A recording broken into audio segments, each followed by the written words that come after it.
Hello students, NS तथा GM classes में आपका स्वागत है।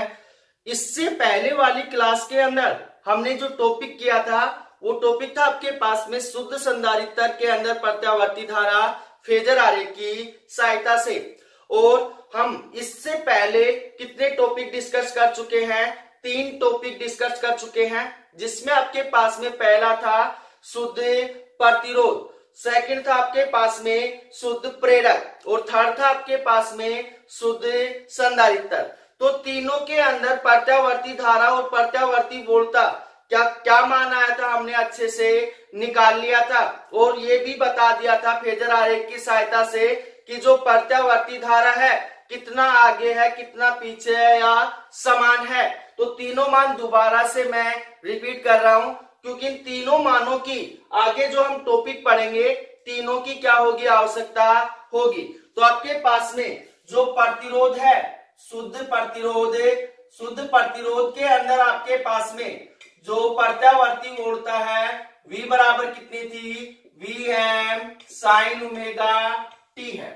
और आपके पास शुद्ध प्रतिरोध के अंदर जो प्रत्यावर्ती धारा का मान आया था I बराबर कितना आया था? Im sin ओमेगा t आया था। ये किसके अंदर आया था? आपके पास में शुद्ध प्रतिरोध के अंदर आया था। और वहां पे मैंने आपको बता दिया था कि आपके पास में जब प्रत्यावर्ती वोल्टता के रास्ते में क्या लगाते हैं? प्रतिरोध लगाते हैं, तब आपके पास में प्रत्यावर्ती वोल्टता तथा प्रत्यावर्ती धारा दोनों क्या होती हैं? समान कला में होती हैं। दोनों के मध्य कलांतर का मान कितना होता है? 0 होता है, क्योंकि आपके पास प्रत्यावर्ती वोल्टता की कला कितनी है? ओमेगा टी है, और प्रत्यावर्ती धारा की कला भी कितनी है? ओमेगा टी है। इस कारण से इन दोनों के मध्य कलांतर का मान कितना आया था? 0 आया था। दोनों क्या है? समान कला में है। उससे आगे आपके पास में सेकंड था आपके पास में शुद्ध प्रेरक। शुद्ध प्रेरक के अंदर आपके पास में जो प्रत्यावर्ती वोल्टता थी V बराबर कितना था? Vm sin omega t।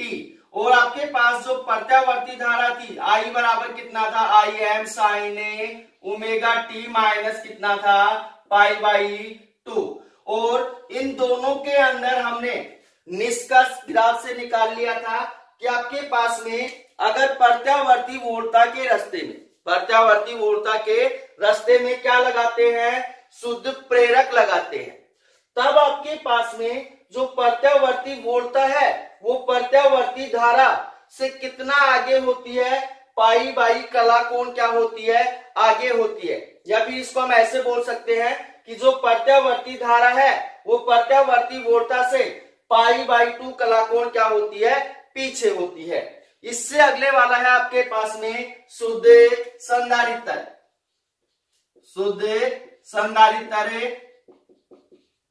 तो शुद्ध संधारित्र के अंदर आपके पास में जो प्रत्यावर्ती वोल्टता थी V बराबर कितना था? Vm sin omega t। और प्रत्यावर्ती धारा कितनी थी आपके पास? I बराबर Im sin omega t plus में पाई बाई 2 था। और यहाँ पे फेजर आरेख की सहायता से हमने क्या निष्कर्ष निकाला था? अगर प्रत्यावर्ती वोल्टता के रास्ते में क्या लगाते हैं? शुद्ध संधारित्र लगाते हैं, तब आपके पास में जो प्रत्यावर्ती वोल्टता है वो प्रत्यावर्ती धारा से कितना पीछे होती है? पाई बाई 2 कोण क्या होती है?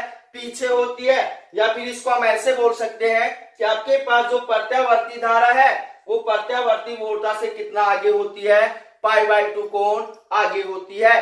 तो इन तीनों का ध्यान रखना भाई। शुद्ध प्रतिरोध लगा रहे हैं तो दोनों की कला क्या है? समान है। परंतु आपके पास शुद्ध प्रेरक लगा रहे हैं तो दोनों के मध्य कलांतर का मान कितना आ रहा है? पाई बाई 2 आ रहा है। और शुद्ध संधारित्र लगा रहे हैं तब भी कलांतर का मान कितना आ रहा है? पाई बाई 2 आ रहा है। तो यहाँ पे ध्यान देना कि आपके पास में शुद्ध प्रेरक के अंदर जो प्रत्यावर्ती धारा है वो पाई बाई 2 क्या है? पीछे है। और शुद्ध संधारित्र के अंदर जो प्रत्यावर्ती धारा है वो पाई बाई कला कोण क्या है? आगे है। तो अब इससे अगले वाला जो टॉपिक करेंगे वो इन्हीं के ऊपर क्या करेगा? निर्भर करेगा। तो उसको अच्छे से समझना कि आपके पास में अगला जो टॉपिक होगा वो होगा RL या शुद्ध प्रतिरोध तथा शुद्ध प्रेरक में प्रत्यावर्ती धारा ज्ञात करना। तो टॉपिक को अच्छे से समझना, क्योंकि ये आर एल अगर टॉपिक आपको समझ में आ जाएगा तो इससे अगले वाला जो टॉपिक है आरसी, फिर उससे अगले वाला जो टॉपिक है एल आर सी, वो भी आपको क्या होंगे, अच्छे से समझ में आ जाएंगे। तो टॉपिक आपके पास में आर एल परिपथ में, आर एल परिपथ में प्रत्यावर्ती धारा ज्ञात करना।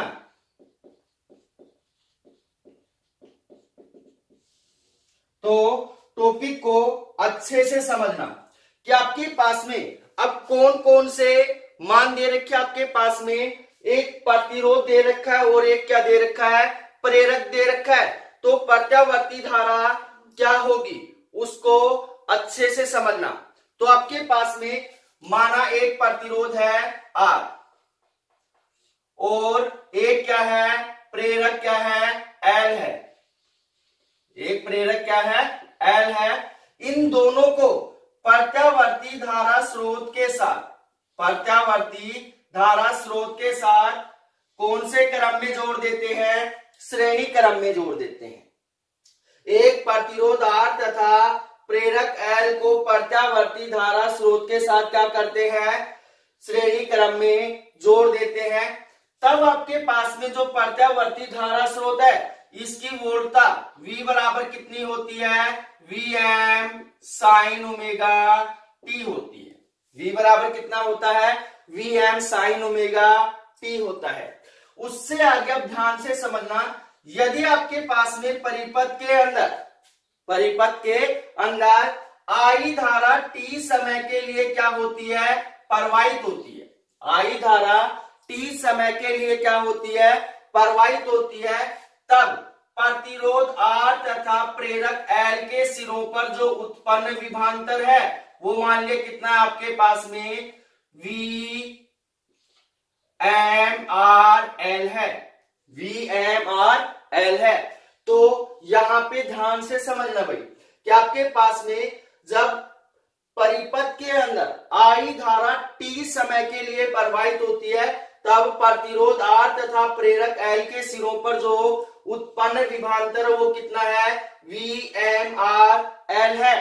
तब आपके पास में किरचॉफ के दूसरे नियम से या किरचॉफ के लूप नियम से, तो यहां पे होगा किरचॉफ के लूप नियम से। किरचॉफ का लूप नियम क्या कहता है कि किसी बंद परिपथ के अंदर प्रवाहित सभी वोल्टताओं का बीजगणितीय योग का मान क्या होता है, शून्य होता है। इसलिए आपके पास क्या होगा, V माइनस में VMRL बराबर कितना हो जाएगा आपके पास में, यहां पे हो जाएगा आपके पास में 0, क्योंकि परिपथ के अंदर प्रवाहित सभी वोल्टताओं का बीजगणितीय योग का मान कितना हो गया, शून्य हो गया। तो V बराबर कितना हो गया आपके पास, VMRL हो गया। अब आपके पास V बराबर कितना दे रखा है, Vm साइन ओमेगा t दे रखा है। तो आपके पास में यहाँ पे VMRL बराबर कितना होगा, Vm साइन ओमेगा t होगा। यह आ गया आपके पास समीकरण नंबर 1।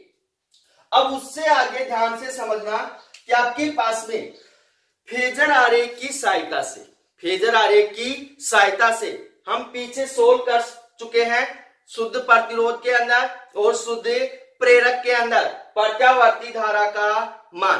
तो आपके पास में शुद्ध प्रतिरोध के अंदर जो प्रत्यावर्ती धारा होती है और प्रत्यावर्ती वोल्टता होती है, क्या होती है, समान कला में होती है। उनके मध्य कलांतर का मान कितना होता है, शून्य होता है। उनके मध्य कलांतर का मान कितना होता है, शून्य होता है। उससे आगे शुद्ध प्रेरक के अंदर जो प्रत्यावर्ती धारा होती है वो प्रत्यावर्ती वोल्टता से कितना कलाकोण पीछे होती है, π/2 कलाकोण क्या होती है, पीछे होती है। या फिर आपके पास प्रत्यावर्ती जो वोल्टता है वो प्रत्यावर्ती धारा से π/y कलाकोण क्या होती है, आगे होती है। तो इसका हम यहाँ पे लिख सकते हैं कि फेजर आरेख की सहायता से शुद्ध प्रतिरोध के अंदर प्रत्यावर्ती धारा तथा प्रत्यावर्ती वोल्टता क्या होती है, समान कला में होती है। कलांतर का मान कितना होता है, 0 होता है। परंतु आपके पास में शुद्ध प्रेरक के अंदर जो प्रत्यावर्ती धारा है वो प्रत्यावर्ती वोल्टता से कितना पीछे होती है, π/2 पीछे होती है। इसलिए उन दोनों के मध्य कलांतर का मान कितना होता है, π/2 होता है। तो यहाँ पे अब इसका दूसरा डायग्राम बनेगा। दूसरा डायग्राम किस प्रकार से बनेगा उसको अच्छे से समझना। इस साइड बना रहा हूं, इस डायग्राम को अच्छे से समझना। इस साइड मान लिया आपके पास में क्या है, प्रतिरोध R है। प्रतिरोध क्या माना है, R है। तो आपके पास में यहां पे क्या होगा, VMR होगा और क्या होगा, IM होगा। क्या होगा, IM। क्योंकि आपके पास में प्रतिरोध R के अंदर जो प्रत्यावर्ती धारा और प्रत्यावर्ती वोल्टता है वो दोनों क्या है, समान कला में है। दोनों क्या है, समान कला में है। तो आपके पास में उनके मध्य कलांतर का मान कितना हो गया, 0 हो गया। उससे आगे ध्यान से समझना कि आपके पास में अब आपके पास क्या है, शुद्ध प्रेरक है। शुद्ध प्रेरक इस साइड क्या आ गई, आपके पास प्रत्यावर्ती धारा आ गई है। तो शुद्ध प्रेरक के अंदर जो प्रत्यावर्ती धारा होती है वो आपके पास प्रत्यावर्ती वोल्टता से कितना पीछे होती है, π/2 कोण क्या होती है, पीछे होती है। या फिर आपके पास में जो प्रत्यावर्ती वोल्टता है वो प्रत्यावर्ती धारा से कितना आगे होता है, π/2 आगे होती है। तो आपके पास इस साइड आपके पास प्रत्यावर्ती धारा है, तो आपके पास में इस साइड क्या होगा, VML होगा। क्योंकि दोनों के मध्य कलांतर का मान कितना है, 90 डिग्री है। दोनों के मध्य कलांतर का मान कितना है, 90 डिग्री है। अब आपके पास यहाँ पे देखना, इस साइड आपके पास क्या है, VML है और इस साइड आपके पास में क्या है, VMR है। ये आपके पास जो VML है ये किसके कारण है, शुद्ध प्रेरक के कारण प्रत्यावर्ती वोल्टता। और जो VMR है वो क्या है, आपके पास में शुद्ध प्रतिरोध के कारण प्रत्यावर्ती वोल्टता। तो इन दोनों का जो परिणामी है, इन दोनों का जो परिणामी है वो मान लिया आपके पास कितना है, VMRL है। कितना है, VMRL। और ये जो प्रत्यावर्ती धारा के साथ है कितना कोण बना रहा है, फाई कोण बना रहा है। कितना कोण बना रहा है, फाई कोण बना रहा है। इन दोनों का जो परिणामी है वो कितना है, VMRL है। और प्रत्यावर्ती धारा के साथ कितना कोण बना रहा है, फाई कोण बना रहा है। तो यहाँ पे ध्यान देना कि आपके पास में जो ये जो मान है यहां तक आपके पास क्या होगा, VMR होगा और यहाँ पे आपके पास में क्या होगा, VML होगा। नाम दे दो इसको OAB। OAB। तो यहाँ पे ध्यान देना कि आपके पास में जो त्रिभुज OAB है, कैसा त्रिभुज आपके पास में एक समकोण त्रिभुज है। तो यहाँ पे लिखेंगे हमें त्रिभुज OAB में कैसा त्रिभुज है, समकोण त्रिभुज है। तो पाइथागोरस प्रमेय से क्या होगा, आपके पास में कर्ण स्क्वायर बराबर आधार स्क्वायर प्लस में लंब स्क्वायर। तो यहाँ पे हो जाएगा आपके पास में कर्ण स्क्वायर बराबर हो जाएगा आधार स्क्वायर प्लस में लंब स्क्वायर। अब आपके पास में इस त्रिभुज के अंदर, त्रिभुज OAB के अंदर देखना कर्ण कौन सा है, आपके पास में OA है। क्या है, OA है। आधार कौन सा है आपके पास में, OB है। और लंब कौन सा आपके पास में, AB है। तो आपके पास क्या होगा, OA का स्क्वायर बराबर हो जाएगा आपके पास में OB का स्क्वायर प्लस में AB का होल स्क्वायर। ये मान हो गया आपके पास में। अब यहां पे ध्यान देना कि OA बराबर आपने क्या माना है, VMRL माना है। तो क्या होगा आपके पास में VMRL का होल स्क्वायर। तो यहां पे लिख सकते हो आप, क्योंकि आपके पास में जो OA है, OA बराबर कितना है आपके पास में, VMRL है। और OB बराबर कितना है आपके पास में, OB बराबर है VMR है। और ए बी बराबर कितना होगा आपके पास में, यहां देखना भाई आपके पास में जो ए बी है इसके बराबर है और इसका मान कितना आपके पास में VML है, तो इसका मान भी कितना होगा VML होगा और इसका मान कितना होगा आपके पास में VMR होगा। तो आपके पास AB बराबर कितना हो गया VML हो गया। ये तीनों मान उठाकर इस समीकरण के अंदर डालेंगे तो आपके पास क्या होगा VMRL का होल स्क्वायर बराबर कितना हो जाएगा VMR का स्क्वायर प्लस में VML का स्क्वायर। तो यह आ गया आपके पास समीकरण नंबर 2। अब उससे आगे ध्यान से समझना कि हम जानते हैं कि आपके पास में जब परिपथ के अंदर क्या जोड़ा गया था, शुद्ध प्रतिरोध जोड़ा गया था, तब आपके पास में VMR बराबर कितना मान आया था आपके पास में VMR बराबर आया था IM और कितना आया था IM और R, क्योंकि वहां पे हमने IM बराबर कितना लिया था VM बटे कितना लिया था R लिया था। यहाँ पे R इस वजह से लगा रहे हैं क्योंकि आपके पास पता चल जाए कि जो ये वोल्टता है किसके कारण है, प्रतिरोध के कारण है। तो आपके पास क्या होगा, यहाँ पे ये समझ में आ गया ना आपको कि आपके पास वहां IM बराबर क्या माना था VM बटे कितना माना था R। जो IM है वो क्या है आपके पास प्रत्यावर्ती वोल्टता का शिखर मान है। तो VMR बराबर कितना हो गया IMR हो गया। इसी प्रकार आपके पास में VML बराबर कितना होगा आपके पास में, VML बराबर होगा आपके पास में कितना IM इंटू कितना होगा IM इंटू XL, क्योंकि हमने वहां पे IM बराबर कितना माना था, वहां पे माना था VM और कितना माना था आपके पास में XL माना था। जो XL है आपके पास में क्या है, प्रेरणिक प्रतिघात है। क्या है, प्रेरणिक प्रतिघात। तो आपके पास VML बराबर कितना हो जाएगा, VML बराबर हो जाएगा IM XL। ये दोनों मान उठाकर इस समीकरण के अंदर डालेंगे तो आपके पास क्या मान होगा, यहां पे हो जाएगा VMRL का स्क्वायर बराबर हो जाएगा आपके पास में IMR का स्क्वायर इंटू कितना होगा IMXL का स्क्वायर। तो आपके पास यहां पे लिख रहा हूं भाई, आपके पास क्या होगा VMRL का स्क्वायर बराबर कितना होगा आपके पास में IM square R square plus में IM स्क्वायर XL स्क्वायर। दोनों मानों के अंदर से क्या कॉमन आ रहा है, IM स्क्वायर क्या हो रहा है, कॉमन आ रहा है, बाहर निकाल लो। तो आपके पास में VMRL स्क्वायर बराबर हो गया IM स्क्वायर और इंटू कितना हो गया R स्क्वायर प्लस में XL स्क्वायर।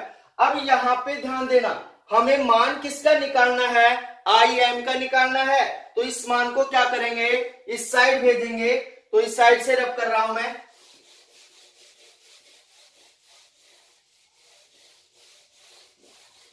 क्या मान होगा भाई आपके पास में IM स्क्वायर बराबर कितना हो जाएगा आपके पास में VMRL का स्क्वायर बटे कितना हो गया आपके पास में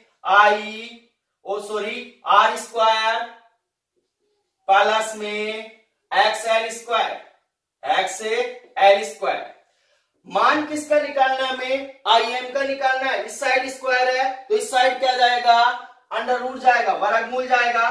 तो आपके पास में IM बराबर कितना हो जाएगा अंडर रूट VMRL का स्क्वायर बटे कितना हो जाएगा R स्क्वायर प्लस में XL स्क्वायर। तो यहाँ पे VMRL का क्या है, होल स्क्वायर, ये अंडर रूट से क्या होगा, बाहर चला जाएगा। अंडर रूट किसके ऊपर बचेगा, under root R square plus में XL स्क्वायर। तो आपके पास में IM बराबर हो जाएगा आपके पास में VMRL बटे कितना हो गया under root R square plus में XL स्क्वायर। ये किसका मान आ गया आपके पास में, जो प्रत्यावर्ती धारा है उसका शिखर मान आ गया। अब हम क्या निकालेंगे, कलांतर का मान निकालेंगे कि आपके पास में इन दोनों के मध्य कलांतर का मान कितना है। जो प्रत्यावर्ती वोल्टता हमने मानी थी वो और जो प्रत्यावर्ती धारा है उनके मध्य कलांतर का मान कितना है। तो यहां पे ध्यान देना कि आपके पास में कलांतर को हम क्या मान रहे हैं, फाई मान रहे हैं। तो फाई का मान निकालेंगे। तो इसको अच्छे से समझना कि 11th क्लास में मैंने आपको बता दिया था कि जो tan होता है वो किसको प्रदर्शित करता है, कलांतर को प्रदर्शित करता है। तो आपके पास में यहाँ tan फाई ये दिशा को व्यक्त कर रहा है। tan फाई बराबर क्या होगा आपके पास में, लाल बटे कक्का से लंब बटे आधार। तो आपके पास में लंब कौन सा है, AB, आधार कौन सा है, OB। तो आपके पास क्या होगा, AB बटे कितना हो जाएगा, OB होगा।